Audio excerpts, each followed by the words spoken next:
Next segment that we want to talk about is arrow selection. In my opinion, arrows are the #1 most important thing in being able to shoot traditional successfully.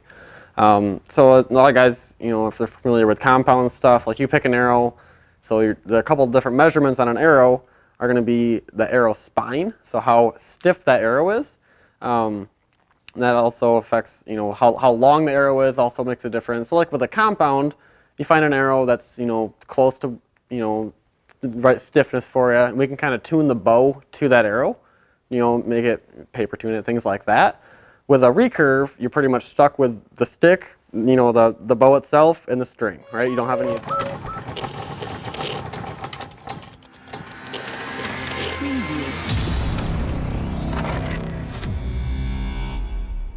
and the string, right? You don't have any adjustment. So you need to basically tune the arrow to the bow. So like those measurements I was telling you about are the arrow spine, so how stiff it is. If that arrow is too stiff coming off of that bow, it's going to, fly all over the place. It's not going to be, the arrow has to be flexing coming off that bow in order to shoot straight. But then again, if it's flexing too much, it's going to, act like a wet noodle, and you're going to get very, inconsistent flight there too. So the way that we usually go through finding an arrow that works, now that I've played with enough of them, you can usually get, based off of what your draw weight is and your poundage, you can usually get a fairly good estimate of what arrow spine. So like most common, like a 500 spine arrow is what you and I are going to shoot. Yeah. So like what So one of the things that we do at the shop, if you're looking to, get a little more serious into it and trying to find an arrow that's really going to work for you, it's called bare shaft tuning. So what I mean by bare shaft is we're going to take an arrow that has no feathers, the feathers basically help to guide that arrow straight. So we peel those off of there, and the arrow is going to be able to tell us, okay, this one's too weak, it's flexing too much, or it's too stiff based off of when we're shooting it, right? So I usually find an arrow that I think is going to be roughly the right stiffness. So like this arrow in particular is made by Black Eagle. That's some of my favorite traditional arrows. They are all carbon. They do have the wood finish on them to look traditional, but they're 100% carbon, so they're durable. Another thing that I like about them is that they come super long. What that enables us to do is, usually I'll start this arrow full length, so 34 inches long. I'll take these feathers off of them, and usually what happens is we'll shoot one down, and based off of which way that arrow is curving, because it has nothing to help it steer straight, it tells me if usually it's going to be too weak, so the arrow is going to flex too much. And then what I'll do is I can actually trim up that arrow to make it act stiffer until we basically getting it without any feathers, shooting down the range, relatively straight. So it's called bare shaft tuning, helping you to find the arrow spine to make it fly, fly straight. So a recurve bow, so like a compound, you can run the arrow rest right on the center of the bow. It's going to, for the most part, come out straight. A recurve is, so the bow is cut to the center, so the arrow actually sits off to the side.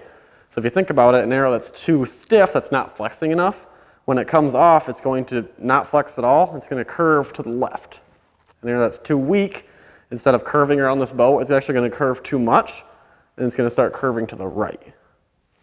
So that's kind of the basic principle of an arrow that's too stiff or too weak, which helps me to analyze, what we need to do to the arrow as far as the length or the spine, things like that. Now this arrow is going to be too stiff. This one should be a little bit too stiff. It's a little bit. It was a setup that I was shooting last year with a little bit heavier point weight to help break it down. So with this a little bit lighter point, it should still act too stiff. So go ahead and take a shot here, see how it does.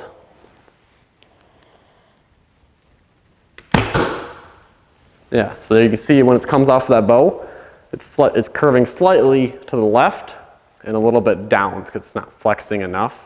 So I'm going to grab this one here, which is, I know it's a little bit too long with a little bit too much point weight in it, so it's going to be a little bit too weak per se. So I'm going to go shoot this one second, and we're going to see that it's probably going to start curving to the right.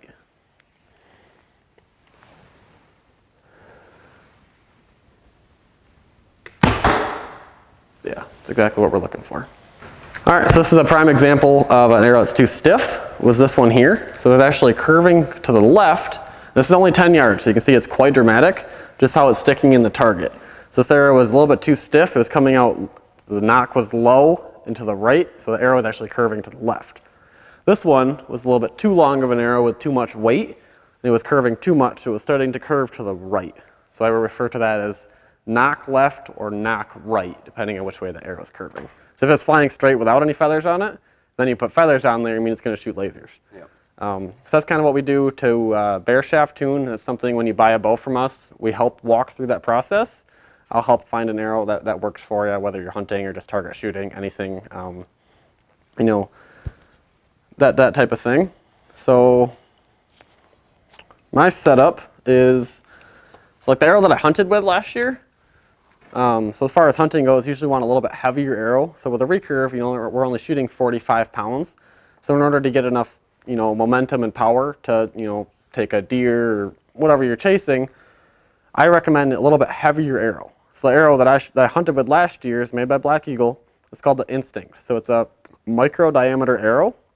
What that does, it really focuses the energy, helps it to hit, and when it does hit, it'll help, you know, drive through my target. And I also have heavier inserts, so what the broadhead screws into, and the broadhead itself is going to be heavier.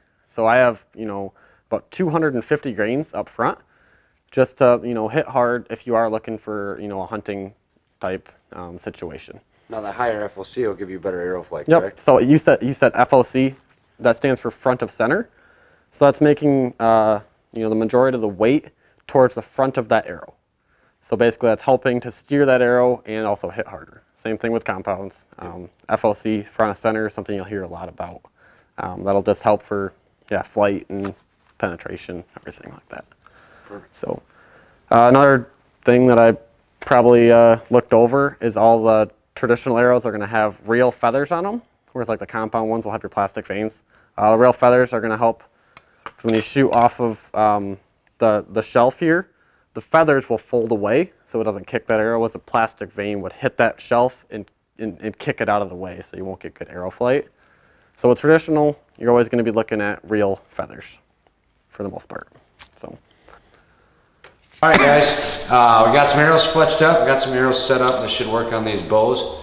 We are going to do some shooting techniques in the next segment. As always, like, comment, subscribe.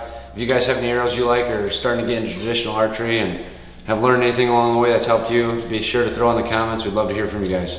As always, thanks for watching. Check out Long Range Archery. They're the ones that are helping us do all this stuff, everybody. We really appreciate their help. Without them, we couldn't do any of this.